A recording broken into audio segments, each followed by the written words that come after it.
Hello and welcome to Chat Sith Get Banged, the Final Fantasy TCG show brought to you by Team Calamity. I'm your host, Tom Nodin Hall, and today I'm joined by Mitchell, the Judge Lander. Hello. And last episode we had a few people commented that was an annoying noise that kept breaking through, but unfortunately Peter Sherratt is here again. Hello, Peter. Yeah, you're right, buddy. Oh, and then for this week we have a very special guest all the way from sunny Scotland. It's the King in the North, Michael YYT Macmillan. Heyo. Hello, welcome Michael. Pleasure having you on. So Michael, we'll quickly just have a quick chat about you before we get started. You've had a very good year this year in terms of the competitive season. We've seen you doing well at various tournaments. I think it's fair to say you've established yourself as the number one player in Scotland. Yeah, I suppose. I mean, the speed at which I said yeah, there's probably going to offend some Scottish players. But I think Scotland's full of fantastic players. It just so happens that I've lucked out most in tournament compared to them. Going to Euros twice is obviously maybe give me a slight bit of advantage, but yeah, this year's been fantastic. Obviously doing decently well at Euros is something I never expected to have happened at all. So, you know, it's all going good. Yeah, because you've been so consistent, like been popping up at everything, which is great. But then to be consistently, topping and getting real to the sort of back end stage of the tournaments is really good. So, well done. How have you found all the tournaments this year? There's been a lot more on the schedule. We talked about it last week. We sort of joked about it. Everyone was moaning there was too much this time. But how have you found the schedule with the Grand Opens, Crystal Cups, Nationals being an open invite? Yeah. So.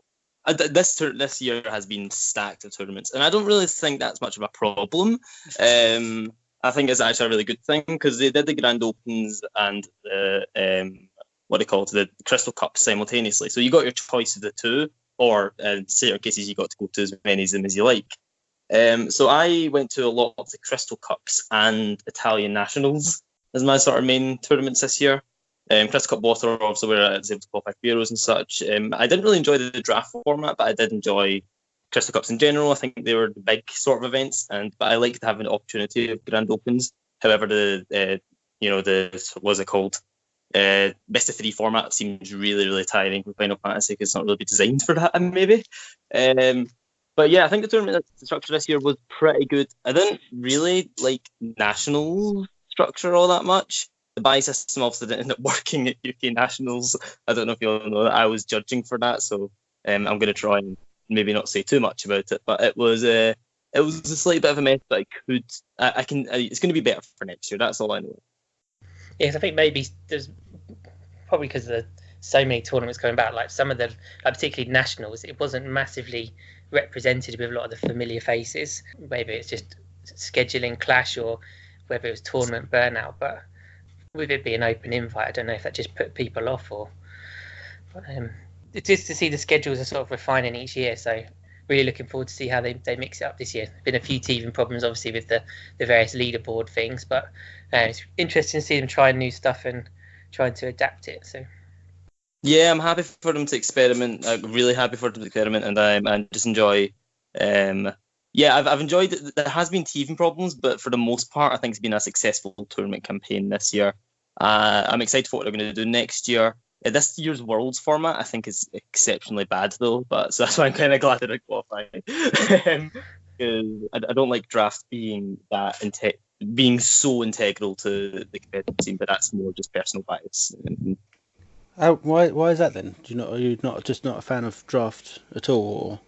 Or? Not really. I like draft like drunk in your hotel room with all your pals. I don't like it being. Can't say I've ever done that one, but it's fantastic. We did that for the National last year, and that's why I showed up to the day two. Still very, very, very drunk.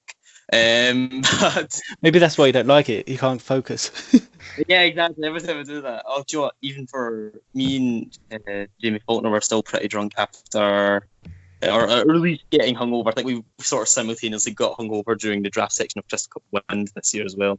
So I'm cutting out drinking for draft, but I'm not really a big fan of it. I think that it's not really, even people who are good at draft, like really, really good at draft, like Sasha Stark, for example, they can still do really poorly in tournament with their draft, because I think there's one where he went 1-3 in the draft section of it, even though he's fantastic at draft. So I don't think it's like being good at draft is enough to do well in draft, and I don't like that being a notable feature of the competitive scene. Yes, we also saw some weird things where, like the Australian, New Zealand nationals, they had to play title, draft, and constructed for their nationals, which is just completely random because no one else was doing it. So I don't know if they were just testing the water, but some random decisions coming in. Yeah, exactly. I think the Australians had it worst for that. I think the Winter Cup or more sort of casual events, like the Summer Cup, for example, I think they could probably be better used to experiment with different formats. Like they obviously use the Summer Cup to experiment with the the new style 2-deck format they did for the Dark Souls Cup as well, and they did it in Japan as well. I think that was a pretty easy, that's an easy, it's probably going to work out decently well style of format. I think something is a bit more drastic, like you're running the casual format, we call them, and the competitive, constructed simultaneously. I don't think titles should ever be competitive until it's actually balanced, which it's not balanced. Yeah, I wonder if like they could next year have, like a separate championships almost for the different things. So you could have a constructed champion, a title champion. I don't think you'd have a draft champion maybe, but they could even introduce something like that. So if you're particularly, maybe make tournaments like 3 days and you have different days for different champions. I don't know. It feels like there's lots they can do, but I think that's a really good idea actually. So if any of the Square Enix heads are listening, I'm sure. I think they all do. But give them some money. It's great. Yeah, I'll do a Joe Hill and that'll be it. No more chats if Tom's been snapped up. That's it, boys. Well, we should say congratulations to Joe Hill on his new job. Yeah. I was going to save it to the end, but feels good to do it now. So yeah, congratulations. It's obviously a dream scenario for him to get in there. So. I'm sure every one of us has started with Joe's videos when you first got into the game, and just stuck with it. Then I think it's unfair to say he's for like new players, because I think everyone sticks with it, and his videos were always the best produced, really good content. So it's a shame to see him drop off, but I'm sure we'll see more of him in the future. Yeah, absolutely. Good job, Joe. We love you. Whoop. All right, so we'll move on to our main topic of today. So what we're going to do, Opus 10 has been out, well, it's been out a couple of days, really, a week or so, but we've seen everything that's been released for a while. So what we're going to do is a legend review, but in sort of chat Sith style. We'll do it slightly differently. So what we're going to do, rather than talk for like 2 hours about all the legends, we're going to do it super quick, and we're going to rank them into our tier ranking. So the way we're going to do this, we're going to rank them by S tier, A tier, B tier, and C tier, and you can have 2 chosen for the S tier, and the rest get 4. So probably the best way we do it, we'll go through each legend and we'll just talk about it sort of fairly quickly. Like I said, we'll keep it fairly snappy. Some of the shit ones we can gloss over, and the good ones we can talk a bit longer about. But I will pull them up on FFTCG now, and we'll just do it in that order. So it starts with fire. So let's talk Xande. Michael, Xande. Xande's great. Run it in water fire and mono fire, and you'll win games. Good. Mitchell? Yeah, I agree. It's actually pretty good. I would even say in those 2 decks. I'm not sure on that was that Naji 1-drop, but it's better than nothing, to be fair. Peter, you concurring? Oh, it's me, yeah? Sorry. So I sprained my wrist. I'm in a lot of agony. Hold on. Yeah, so who am I asking? Xande. Naji. Oh, right. Xande. Yes. Xande. I think Naji's a good legend, Naji. No, Xande, I would put in B tier. Yeah, so I would play it. I'm going to probably play it. Michael sent me across the water fire list. I would give that a go. Mitchell did some pretty sick play in draft, and he used Ash to make that Naji lose its abilities, and he attacked with it. So I thought that was pretty sick. But no, We'll come on to Ash in a That bit. is okay. Yeah, you're Xande. So Peter's saying B for Xande. I'm B, also yeah. not massively convinced on it, just because I think you're going to end up seeing, you've got Mist Dragon and White Mage and all that might stay for return. So I'm gonna go B as well. I think for Xande. Michael. I'm gonna go A because White Mage and Mist Dragon don't really see play, or they do, but fringe, and Xande's just gonna get better for every 3 drop, 2 drop, and 1 drop fire forward printed from now on. Mitchell, you going A as well? No, I'm actually going to go B. I do like the card. I am worried about that Mist Dragon. All you need to do is just drop it, and then they Mist Dragon, and you've paid 8 for a 9k forward that does nothing. Yeah, actually, I thought he was 8k. So seeing he's 9k, it makes him a bit better. But yeah, okay. So that's B. So that's everyone. Okay, so we'll move on to one I don't really like, which I'll get into when we get into about Rain. Mm-hmm. Peter, you're A. Okay, well that's Peter, that then. the waff man. I'm saying A for everybody on behalf of everybody. So is it what part of it about Rain? Is it the cheapness? because it gives, like you haste, said, or the like, ping, the haste and the haste and the ping. Yeah, it's free. It makes the card unfair when it's a free card. It's crazy. I have inherent problems with card design when they give an entire category haste. So we've seen it already with the Scions, and if you know me, you know how much I hate Scions. And to see to give Waff haste plus ping on top, I think it's a little bit busted.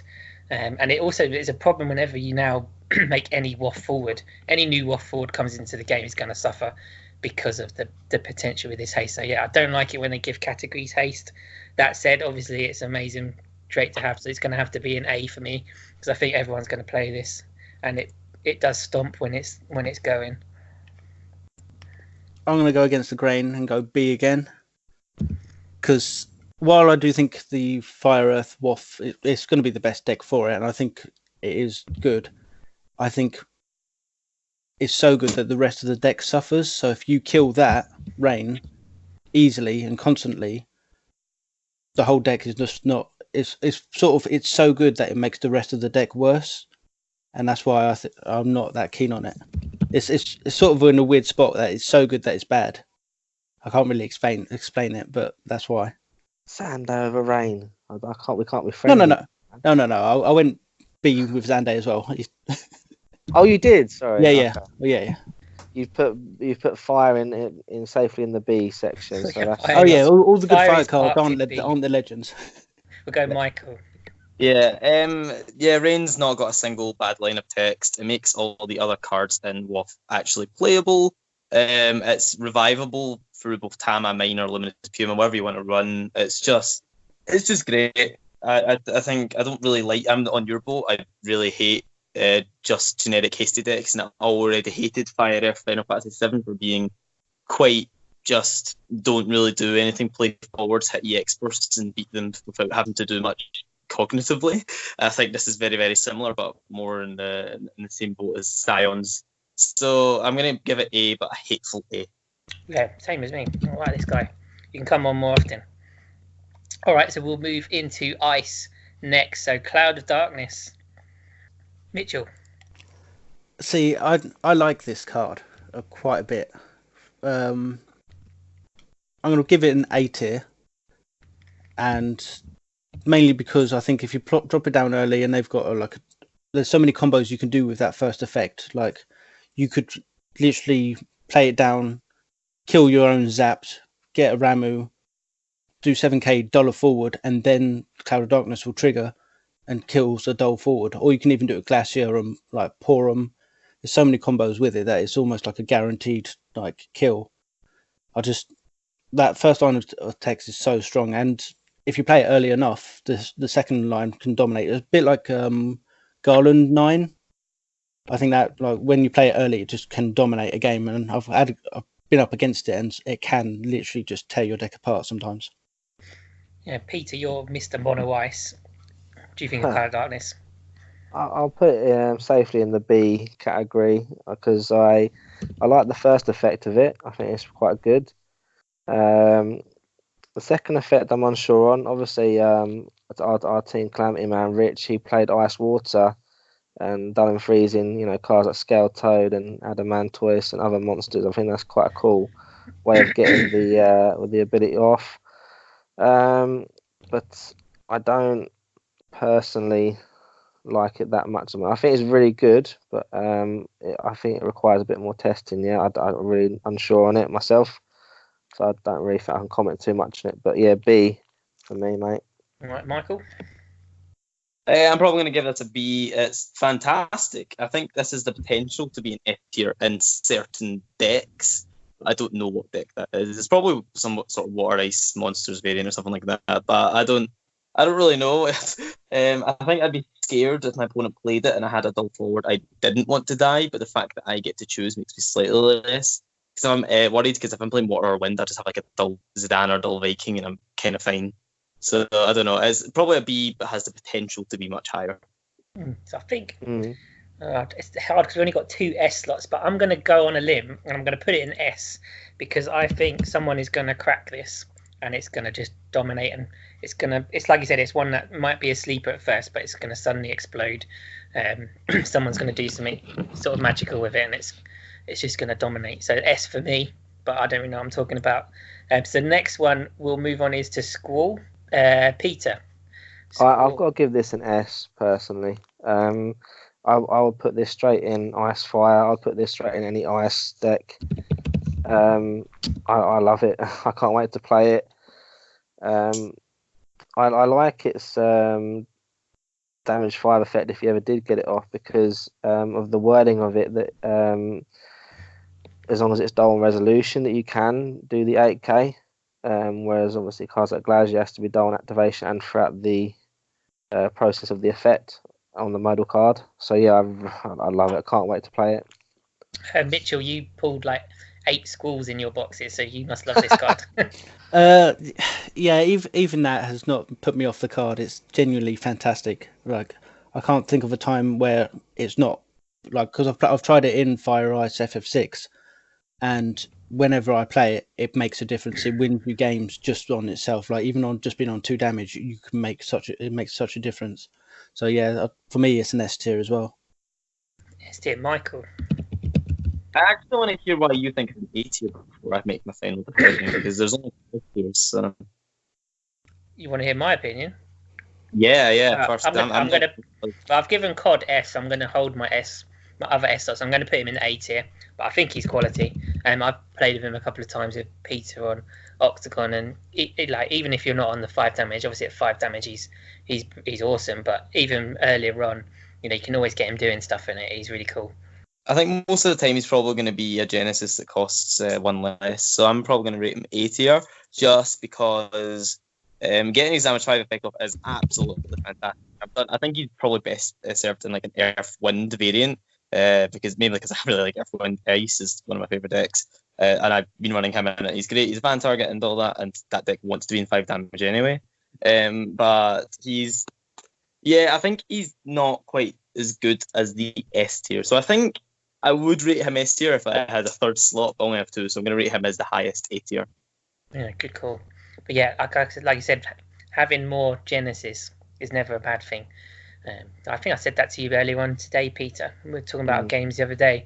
It's like having 6 Genesis. If you run 3 of them, it's like having 6 Genesis in your deck. That's cool. Okay, we'll move into Wind now. So, sort of a mixed bag one, depending on where you sit. So, Sid, FFBE. What do we make of Sid? Michael, you can start this one. Okay, yeah, he's C tier. C. Ooh. Yeah. Oh, that's brave. I agree with Michael. I say C tier as well. I don't. He's like my worst 5-drop Yuna, because all he does is a combo of Chaos Walker. Because he can be good against Mono Water and Earth Wind, but only when they don't have removal in their hand. But they're removal decks. Mono Water is this fantastic little backup that says pay 1 CP and kill a 7,000 power forward. So they're never going to be worried about an FFE. So he's C tier, easy.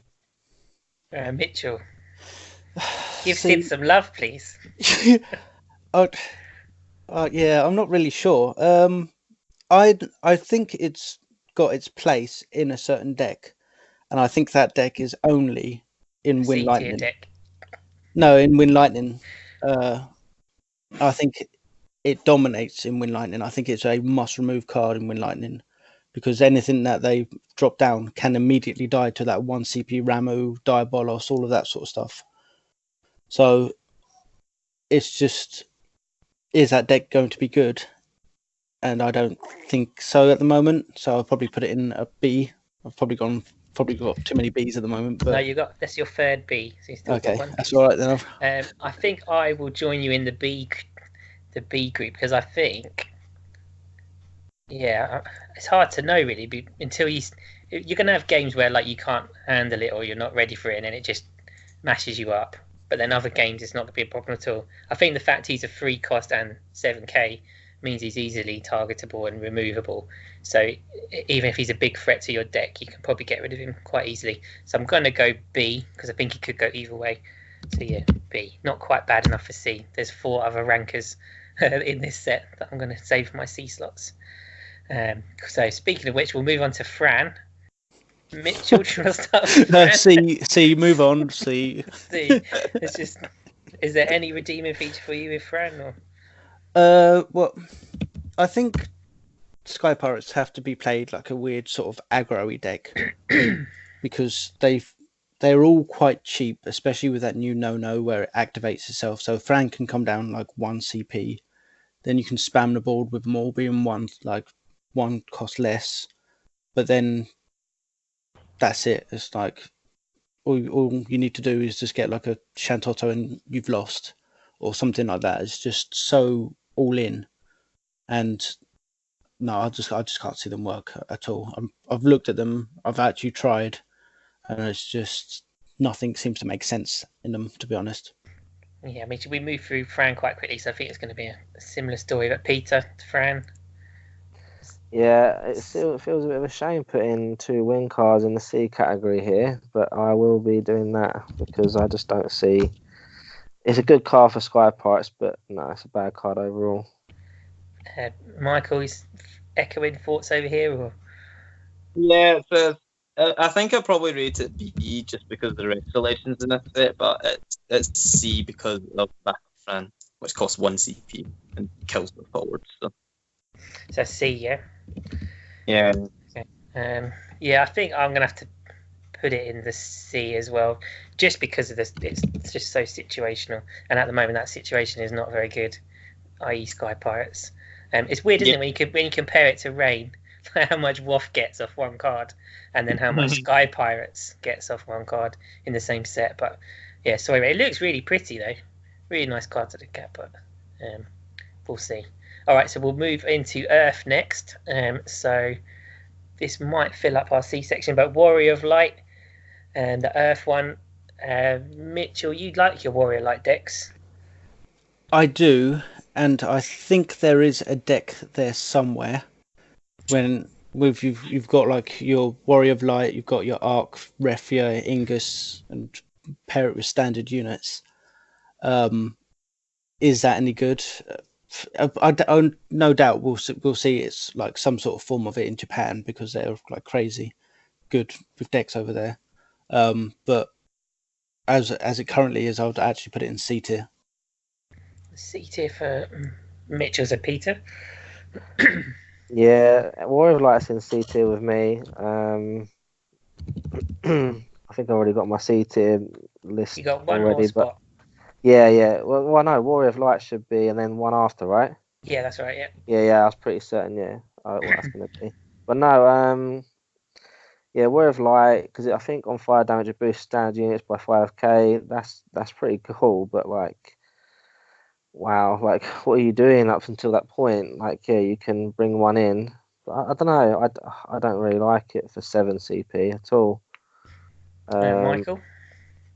Yeah, C tier. It's not really 7 CP. It can get you a lot, but emphasis on the can. I don't really like when cards don't guarantee me lots of good value. So yeah, I think it's going to be a C for me, but more because I don't really know what I'm doing with it. So it's not a sort of deck I would normally play. I don't really like Warrior Lights or standard units, so so more because I don't really know what to do with it and I don't really see where it goes. So I'm sure, like with most of these, somebody's going to do something absolutely broken with it, and it's going to be an amazing deck. But yeah, situational, and I don't know what to do. So C for me.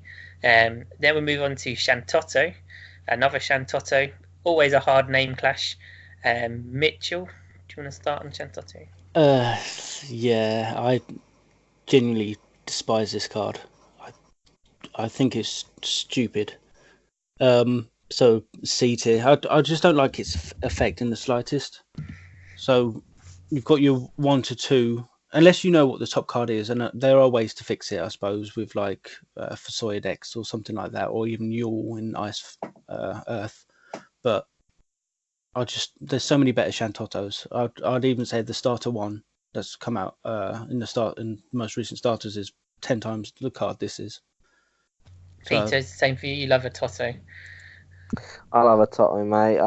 I think I agree. We're all going to agree in the sense that we're 10 sets in. There's so many name clashes, so many good Unas, so many good Shantotto, so many good this, so many good that. Like it's hard, right? Such a fall from grace compared to the Opus 1 Legend, and yeah, this new starter Shantotto is the nuts. I actually really like it. I'm going to put it in B tier because I think another card deserves to be in C tier over this. And also in pre-release in Brotherhood, I did really well with this, and I flipped an Unai over twice with it. Nice. So I was sitting there like, yeah, boy. So okay. For me, it deserves to be tier. I can see it in an Ice Earth deck, but then you're probably going to run the backup Shantotto as well, aren't you? So, but no, yeah, I see your guys' point, but yeah, B tier for the sake of this. Michael? I'm going to rate it B tier. I don't think it's that bad, and I think it's fantastic in like Water Earth Agrius and such, but that's not really a good deck. So I think it's an interesting, unique design that makes me like it more than another card that should be in C tier. So this would be C tier if my C tier was allowed 5 cards. So I'll rate her as the bottom B tier. I really like this. I just wonder if the fact it has on a cost 3 it whiffs. If it had something that happened on 3, I think it would be amazing. So yeah, 100%. I don't see why they didn't put that in, because like the first cost 1 and 2, choose a summon and add it to your hand. It's not like massively things. So just something sneaky for 3 that wasn't crazy. This card would absolutely bomb, but for the reason it doesn't, and you're sort of limiting yourself to playing lots of other free drops because you're just going to whiff, I'm going to have to put it C, I think. But I do really like it, and if you put it in a deck that you've built around it, I think it'd be really good, and it is good. But yeah, C tier for me. Cool, the slots are filling up, particularly down the bottom end actually. Let's get to the good ones then. All right, so Lightning is next on my list. So dear. Filio Thanos. Here we go. This is one everyone's going to hear. Here we go. S tier. Here we go. Filio Thanos. Yeah, go on, Michael. Oh no, I'll go last. Okay, Mitchell. I know you really hate Thanos, so. I wanted to love it so much. Just because it's called Thanos, I genuinely wanted. That was literally the only reason. I when it came out, I was like, I don't care what the text is going to be. I'm going to play this card, and then it really tested me. No, I'm going to put it in B tier because I don't think it's the worst thing in the world, but it's also you're paying 7 for basically a worse Yustola. And as I said, it's just there are times that it can be like useful but then there's so many times you can work around it, and that's what annoys me most is that you can, if for example your opponent has a Dole forward and Thanos is active, you can just do your like 1 CP Zilira and then you're fine. Just like Thanos did nothing. You can die to EX bursts. It's just its text makes it look better than it actually is, in my opinion. So what are you going for? C tier? No, I'll go B tier. B tier. That's your last B tier. So your B is full. Bitch. Peter? Considering we've got a light legend to come, I kind of want to put this in A tier because I actually prefer this over Refia, I think. So you're going A tier for Thanos? I think I've got to go A tier considering I don't really like Refia that much. And then Heinz also got... Hold on, sorry, I'm saying that's not the names. A tier for Thanos, and I don't want it to be there because I don't actually like. When Michael first we were chatting about the card, and he said to me 7 CP 9k vanilla. I actually quite agree with him. And against certain decks, it is pretty redundant. A tier. Okay, A tier. So I'm gonna put it A tier just because I think loads of people are going to play it, particularly at the start for the near future. It's going to see so much play, which is what's bumping up into the A purely for the thing. I don't like it. It's a meme killer. There's a lot of decks that won't be able to handle this if you play sort of more casual, fun decks. This is probably just going to completely shut it down. I sort of call him a cunt wall because you just play him and it's like, okay, I can't do anything. And the better decks will probably be able to handle him, as like Mitch said. But just because he just shuts down so much and will annoy a lot of people, I'm going to put him in A tier because I think lots of people will play it. I think Michael? you're right, Tom. Like people are going to adjust to how they play against this card for the first couple of months, aren't they? They might put cards in their deck they wouldn't normally. You have to think about this card now. If you're whenever you're building a new deck, you have to think what happens if they play Thanos, and that is not great card design in my eyes. I see it as like the Lightning Arden, where you think if that drops down against me, have I immediately lost with this deck? Well, Arden had a built-in counter because he's a removable wall, but like you can play around it. He's got the break effect, so he can't block. So you can even if you can't get rid of him, you can try. Sometimes it's quite fun playing against Arden if you can't remove him because you have to sort of change the way you're playing and try and play around it. But with Thanos, you can't do that. If you can't get rid of it, it's like game over for you. So unless they swing with it, that's always a mistake. So I've had a couple of games where, including you, Mitchell. It's like don't. I was like, oh, I'm dead. It's like don't swing with Thanos. He swings with Thanos. I can kill him now. It's like, oh, game over, Mitchell. But Michael, just because I thought it was a bad card, I had to get rid of it. Michael, show us your hand. S tier, right? So. Oh no, he's going S. He's called Thanos because you snap your fingers and half your hands disappears. Instant C tier. I put him in D tier if there was one.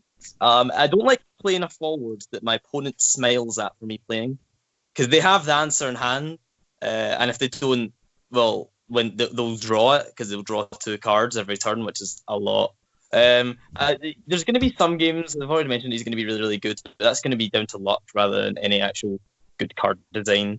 Just because you're getting mono water Stoya, and they drew all 3 Fanfare at turn 1 or whatever, and had to guard him for whatever reason. Their Porums don't work or whatever. He's just bad, and a lot of people are going to say he's really, really good. And I've been shouted at a lot for saying he's bad and being very dismissive. But I'm like, I want you to play this. I'll be playing my decks. I'll be playing like Earth, Wind, Mono Water, or just any deck that has any EX bursts, and I'll see my opponent play that and be like, yay. They're not going to do something useful this turn. Oh, interesting. Okay, so next we'll move on to Lightning. Another Lightning, another Legend Lightning. What do we make with Lightning? Mitchell, you love Lightning, so both the element and the character. Yeah. So no, I don't like the character. I like the element, but I'm really unsure about this card because I like the effect of searching Odins. The problem is I'm not that keen on the Odins it can search. There was no new Odin this set. The best Odin in my eyes is the 3-drop, the one that just breaks a 3 forward or monster. But the hero Odin, yeah. Yeah, the hero. Yeah, that's Odin. good. I like that. Yeah, but you like, for example, the 7-drop Odin or the 4-drop Odin. Like the 4-drop Odin, no one really plays anymore. 7-drop Odin, you don't want to add to your hand. So I think this is going to be a good card in the future. I don't think it's a good card now. But you think backup Lightning is the best Lightning in the game? I do. But that's just because I like giving things haste. I like giving all elements haste. So where are you ranking? You've got B is full, so you're either S, A, or C. I'm going to actually give it an A, just for more future than anything. A for potential. Yeah. Peter? B. B, because I think I've fucked up my tier listings. Because I would put it in C. No, you've got a C spot. Yeah, I know, but that's for Folker, because I think Folker's shite. Okay. Michael? I'm gonna put her on B tier, but she's gonna be like the top of B tier. Just because she's bad right now because there's only, like, as you mentioned, one good Odin that I want to search. The EX Odin's good when it's, I don't want to search for an EX burst. So I like her. I think playing her turn 1's probably going to be pretty good. Playing Nail turn 1 in a mono power deck. Just because you're basically getting it to drop 8k and then searching some lightning cards to difficult for backups and stuff. But as soon as they print them to Odin, she'll be like A tier. If they print a busted Odin, she'll be S tier. So I'll put her B tier for now, but that's flux. You could play that new Leviathan and, like, you draw the Odins from the lightning, and that new Leviathan you draw to, and then put that Odin on the top when they attack. I mean, there's already the 5-drop one that just puts that on top. What's the 5-drop one? Lightning. The one puts an Odin from your Breaker Zone and put it on top. Oh, yeah, you could do that. Or you one. could just run back up Seymour and search it and put on top.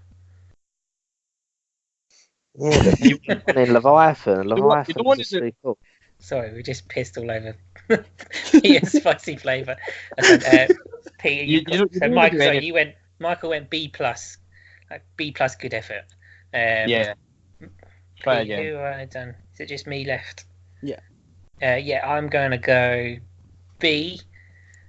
But I think, like Mitchell and all of you have said, it might be one to watch. I don't really know what meant to do with it. I don't know if you're meant to search the Odins to cast them or to discard them for the next effect, or a bit of both. I don't really know what you're meant to do with it. So I'm going B. And then so now we move into the mixture. So the ones we've got left. I'll just run you back on what you've got left. So Michael, you've got 2 S slots still free. Mitchell, you have 1 S. Peter, you've got 1 S. I've got 1 S. Most of the shit stuff is filled up. We're moving to water. Water, it always gets sort of overpowered legends. We'll start with Ash. Peter. It's the best card, best legend, I think. This set, I think. It's just amazing for water. Water for Sawyer. I think it did top some events. I think it did top at Euros as well. I think Tush played it. I think another guy played it. But I think this accelerates it now that they can ditch their dead cards. They can, reactivate for Sawyer. They can lose area finish Chola. They can lose their abilities. It's just very versatile. It's beautiful artwork. 4 CP, 8K. It's just really, really good. S tier, easy. Michael? S tier. There's not a single bad line of text it has. And then you realise it costs 3 the turn you play it, and you're just like, oh mate, that's nuts. It's fantastic. It deals with mono water. Yeah, it's nuts. I'll probably run it in more than just mono water. Easy S tier. Mitchell? Yeah, I agree with everything that's been said. As I said, there's not a single bad line of text there. There's not really much more I can say about it that hasn't already been said. It's just a great card. So easy S. So for me, this takes my last C slot. No, I'm joking. It's an S tier. S tier all the way. You say it's like mainly mono water, and mono water is always, a high tiering deck, and this just gives you everything. Modal cards are always awesome, and like you said, all the options are awesome. I think that last ability where you can target a forward of cost 4 and wipe its abilities will be super strong, unless obviously they're playing Thanos. But it's very good, very strong card. Well, I think water's coming back, isn't it? So yeah, well, it has to choose 4 or less, so Thanos doesn't affect it. Okay, there you go. It's S plus. Yeah, Thanos is even worse. Can I move it down? Can't break Arden though, so. S plus then, yeah. No, it's not probably not one I'll particularly play myself. I don't really play water that much, but yeah, I can just see this is going to be everywhere, and it's going to be strong. So cool. That's a full sweep for Ash in the S tier. Excellent. And then we'll move on to it's sort of yin and yang of water, I think. So Folker, Pete, I'll start with you because I know you think this is an absolute steamer. Yeah, C tier for me. The reason I don't play water very much, but when I do, reason why I gravitate to it is the reason I gravitate to water is because to play some of their summons like Fanfric, etc. So to discard them, to get boosting effects from this 3CP card, I don't think I would ever play it. I don't think it will see the light of day. Michael? Oh, yeah. High A tier would be S tier if I had 4 slots. Absolutely fantastic. Slightly worse than Squall, but better than majority of other Legends printed this set. I think the way how you rate Folka depends on how you play Water. And I learned Mono Water for Soya from Sasha Stark and Tushendav, who are hybrid and aggro Mono Water for Soya players respectively. So that means that Sasha plays both hybrid and control, aggro and control, and Tush plays aggro. And this is easily the best aggro Mono Water card ever printed, because in aggro Mono Water for Soya, you're not casting summons, you're only hitting them in damage, and the only time you ever cast summons like when you really, really need to. Otherwise, you're discarding them to play forwards, and Visoya is doing all the work for you. And she's absolutely amazing for that, because she basically doesn't die against a lot of decks, because she can protect herself, she can bounce back the annoying forwards, you don't want blocking you. She's just fantastic, yeah, and she can. But yeah, she can make you reuse Visoyas and such. So I think she's busted in Mono Water for Soya, but not in aggro Mono Water for Soya, sorry, but not that fantastic in a lot of other decks. So I'll put her A tier. Cool, interesting. Mitchell? Yeah, I actually agree, A tier. Because when I used to play for Soya, I used to play Water Lightning, and every time I drew the Water Summons, I was like, well, I don't really want these. I want to play forwards down. And if I had this on the field, I would have won so many more games, because it's just so many things that you can do with it. It's just crazy. It helps you just keep the tempo up, and it keeps itself alive. So it's just going to be causing a nightmare the whole time. So as I said, I really like the card. Okay, so I've just realised I've messed up my ranking. So I'm going to push Ash to A, but this is getting a B from me, just because everything else is full. But yeah, I think it's really good. I remember when it was spoiled, I was like, oh no, I was really worried, because like this looks really broken. So yeah, it'd be interesting to see how much play it gets. Again, it's going to be another one of those. It's only going to take one person to sort of reveal it, like the true power of it, and it'll be everywhere. So B for me. And now we move into the last two, which are the light and darks. So we'll start with the light one, because that's the first one on the list. So Refia. Mitchell, you're a Warrior of Light man. Yeah. What have I got left? You have got A or C. Oh no. Yeah. Yeah. So okay. I don't think you're putting Hein in the C. So the thing is, when I looked at this card, I thought the first play that came to mind was you play this early, maybe turn 2. You get your Ingus, and then the 4-drop one, and then you play a backup, and then you 2 forwards, 2 backups. Outside of that play, I don't really see where it's going. Like you can play like the Arc. Maybe there is an Earth Wind deck with like you got the Warrior Lights and all that and the Arc, but I just don't really see it like myself. And if you can attack, if you control 4 or more Warrior Light forwards, I mean, if you can get that set up, you've pretty much won the game already. So it seems to be like they're trying to make it stronger, but one of the like best cards in Warrior Lights is Refia, because you want to go water to like get rid of all the light cards. So it's an unfortunate name, I think, for Warrior Lights, and I actually would just put it in C tier. Michael? If the 5-drop Arc was a 4-drop instead and was like maybe slightly worse, was like damage 4, whatever, for its effect, then I think this would be S tier easy, but it's not, so it's not S tier. I'm going to put it in B. It's got a good effect, but as soon as we get some good 4-drop or more, 4-drop or less Warrior Light forwards or backups or whatever, like Archangist and all that, then sure, it'll be better. So B tier can move up, but I doubt it, because we've already had a lot of Warriors of Light printed so far. Well, you say that you're going to have to move it up because your B is full. So it's gonna full? I think so, yeah. Unless I've messed it up. Your B tier is Zande, Cod, Toto, and Lightning. Zandy's A. Zande's A, alright, fair enough. Yeah, Zandy's nuts. Alright, I think it's the first one we did. I was slow to join it. So that means, is it just me left? Yes, C tier for me. I don't play Warrior Lights. It's just like this feels like a one deck card, so just gets bumped down the list. I don't think many people will play it as well, so it loses some rating for me. But it'll probably be really good when the deck it's in, and then I'll be like, oh my god, this is so broken. I hate Warrior Lights, but yeah, at the moment don't really see it and see it. All right, so we're on to the last one, Hein. Sort of the choice is going to be done for you, but Peter, Hein is an A for you. It's an A for me, my friend. I think you've got to be very, very careful about how you kill this card, because obviously its ability is just pretty insane for that, and it could just stick there for a very long time.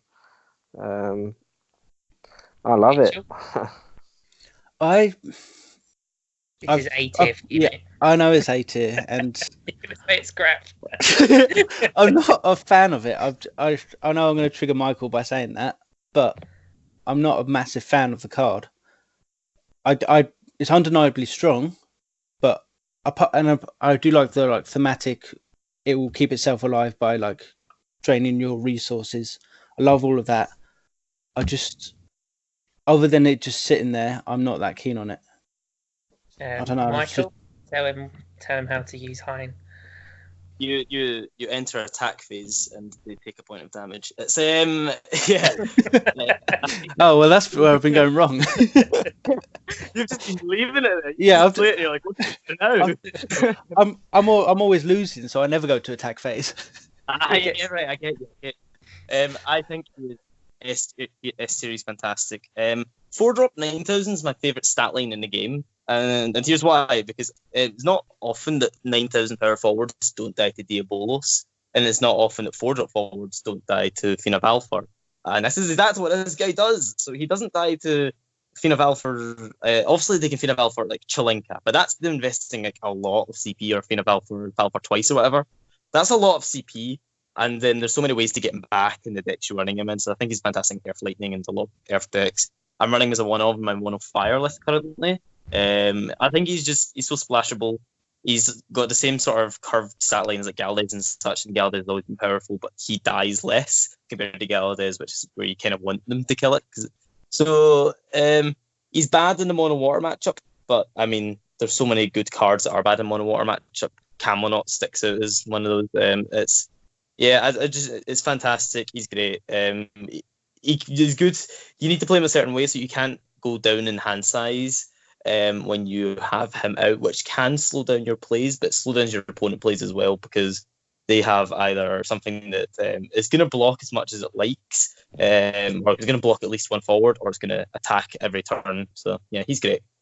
Yeah, it's S tier for me as well, just because I think everyone's going to play it, and you can't kill it, so it's not one of those to be like, oh no, or you'll think you can kill it, and then you'll forget that they can just discard a card or something. it just ruin you. I think it's going to ruin me. So S tier for me. I'm like the king of misplays, so I'm going to go all in to kill it, and they'll be like, yeah, just discard one card. Oh yeah. Oh fuck. So yeah, awesome. Okay, so we have gone through the lot. I said we'd do it really quick. We spent ages on it, but I think it was interesting discussions. Maybe I'll share the list when we publish the podcast rather than go through it, and you can all have a look where we rank some interesting common themes there, and some interesting where we've some weird ones in there where we've all sort of gone on a different route. So cool. So we'll move on. Our next segment is the chance for one of our guests to embrace his inner hornless and go full on rage about something that is making them angry. So Michael, as the guest, we've opened this up to you. The Ronso Rage is yours. You've gone for Veritas. Do you want to fire away?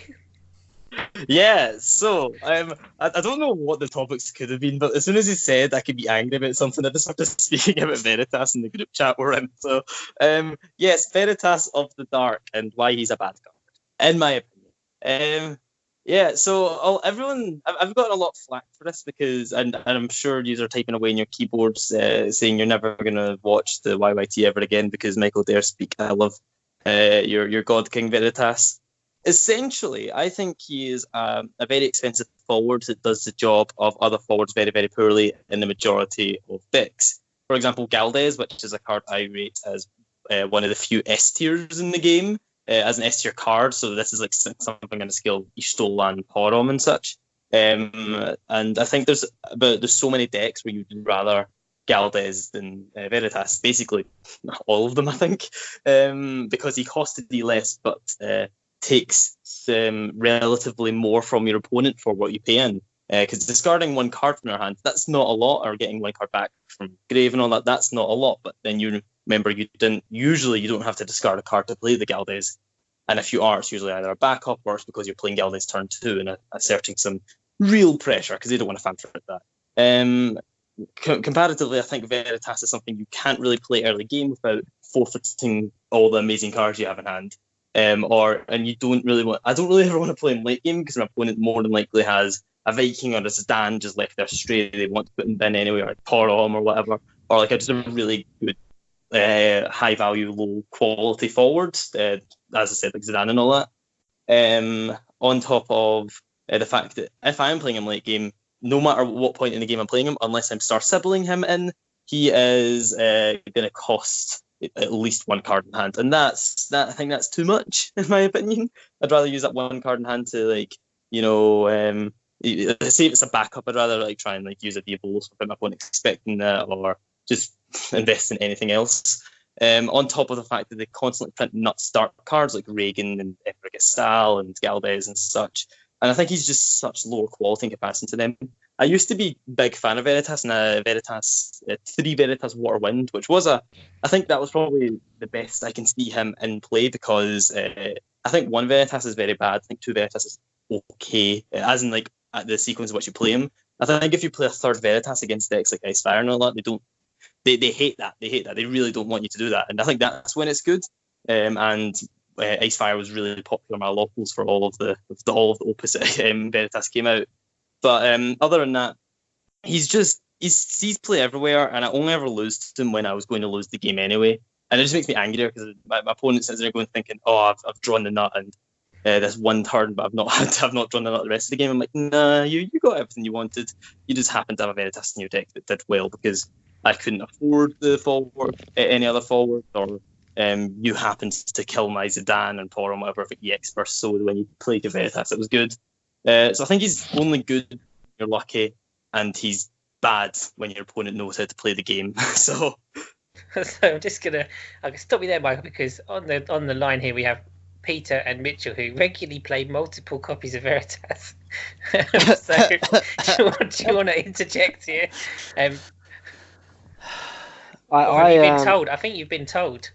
I can speak very briefly on this, and then Mitchell can chat. I mean, I played beginning of last set for quite a while. It was Earth, Water, Monsters. I really loved the card in that because it triggers my Zagnao and makes him a forward, and it was a really fun deck to play along with other 6 cost cards.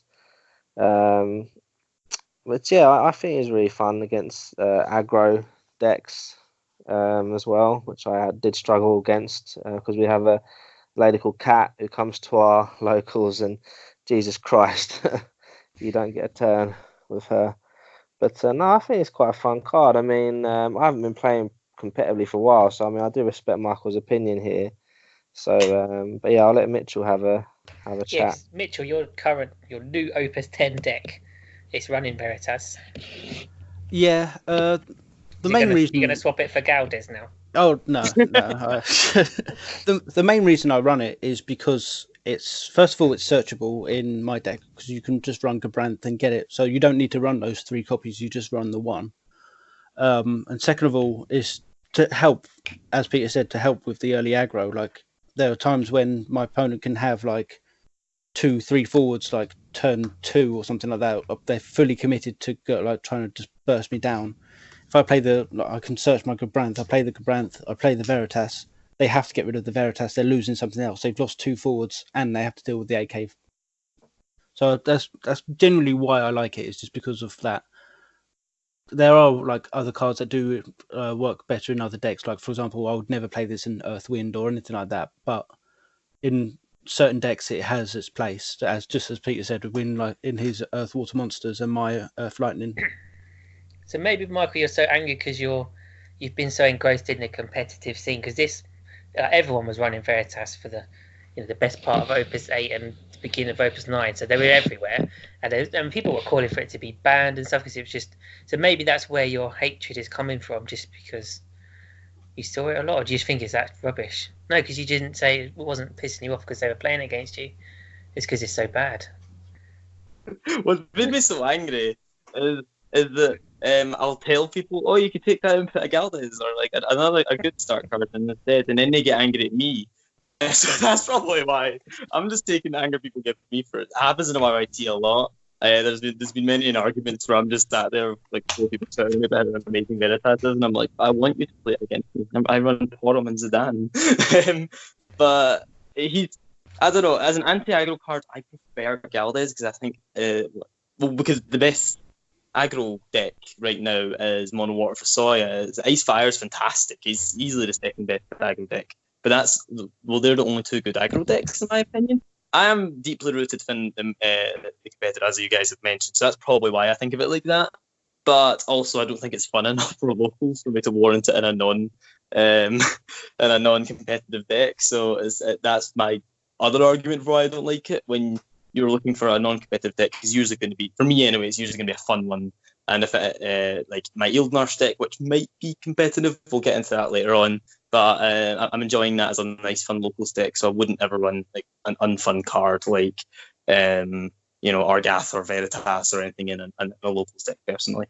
All right. Well, I think mixed opinion on that one then. So we'll move on. As you're our guest, we're going to grant you a Ronso Rage approved. I'm going to say you're allowed to be angry, so we'll give you that one. So we'll move on to sort of slightly more fun topics. We're not going to spend too long on this because we are running rapidly out of time, but we're going to quickly go through our haste takes. So this, Michael, I'm going to assume you've not listened to us before, so we'll give you all the guests a topic. You have 30 seconds to surmise your answer. It's been really hard for me this time because we've got three guests and I normally only have two, so I've got to come up with loads more questions. So apologies in advance on this. I'll try not to give you anything too controversial, as obviously you're our esteemed guest. So we'll start with Peter. Peter, talk to me about. Oh, hang on, I better get my stopwatch out. Whoa. Such a slick organisation here. Oh, I've opened calculator. Oh, dear. Right, here we go. Right, stopwatch up. Right, Peter, talk to me about World's Prizing. Mate, I haven't seen anything about it.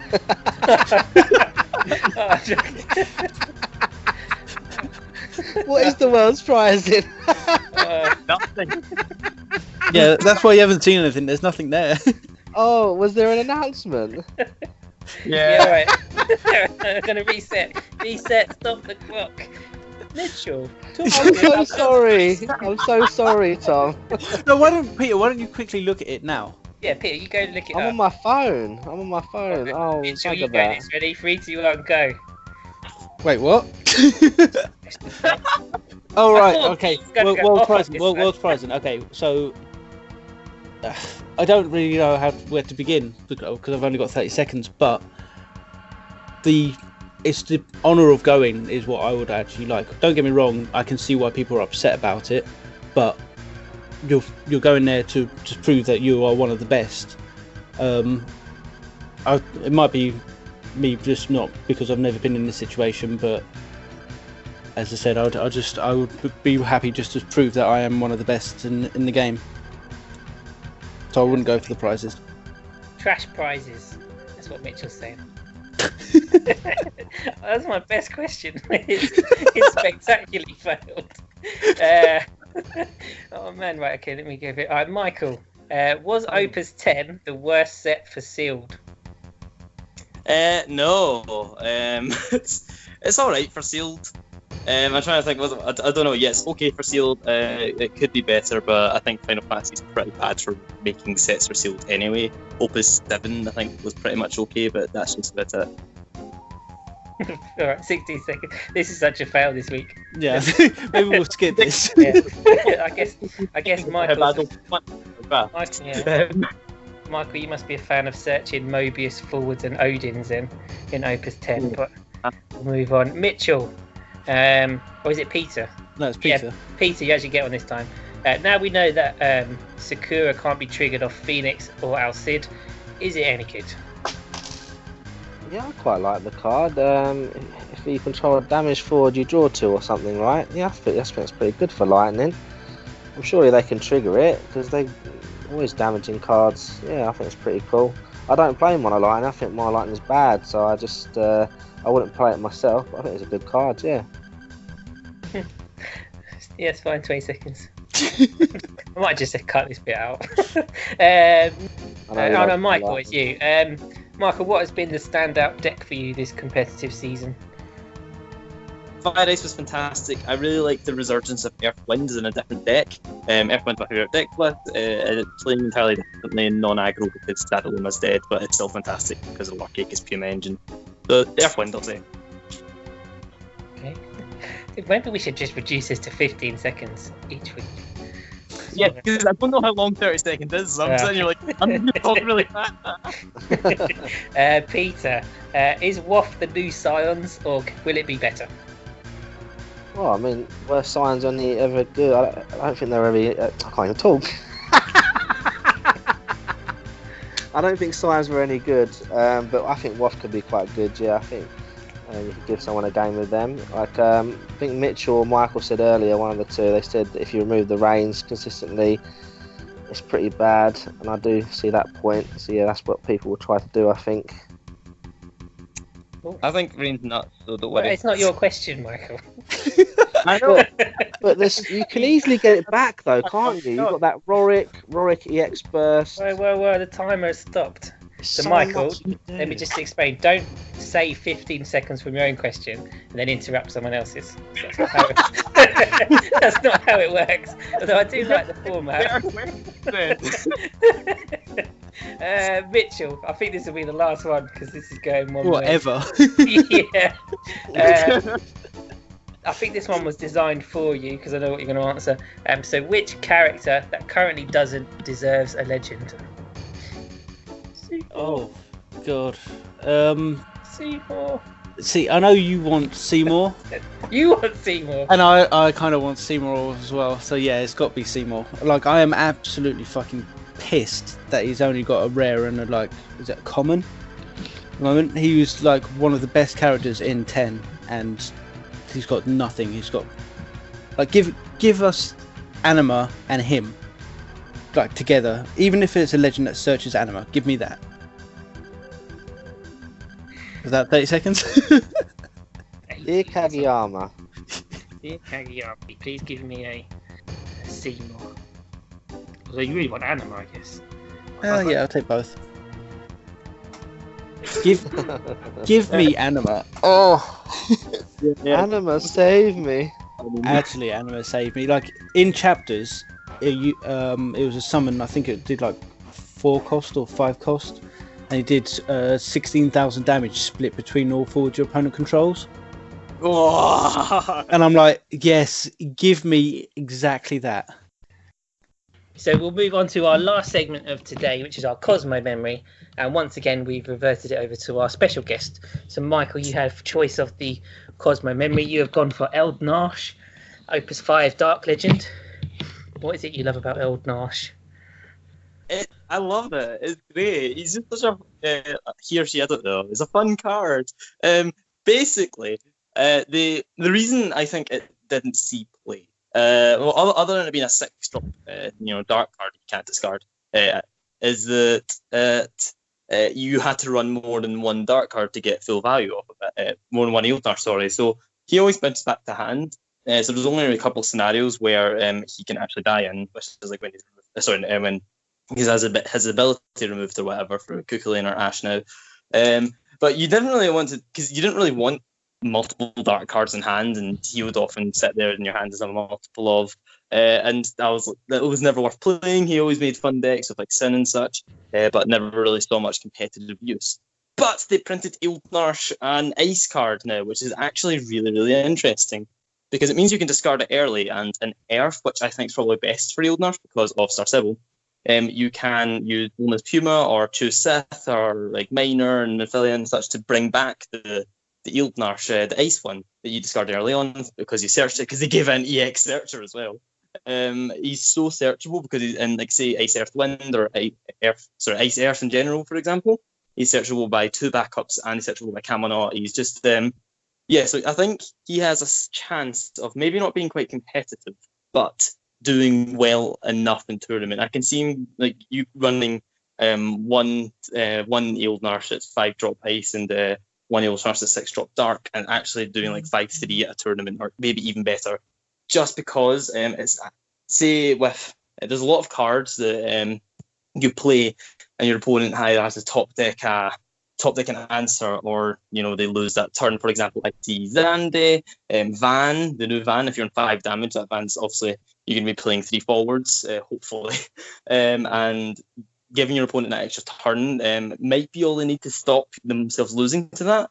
But sometimes it's not. And I think Eildnarsh special means that so that they don't have that extra turn to draw 2 cards that are gonna save them. It means that you can essentially give haste to all your forwards and go for game, and then also draw 2 cards and get all your backups back if you ever want to cast removal or such.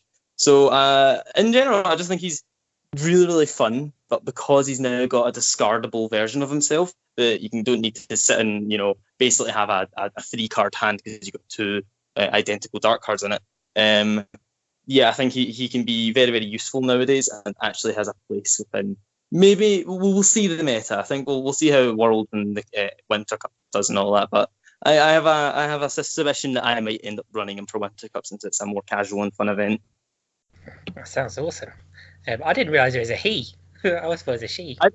I referred to him as a he because I just called him he, so I just went with it.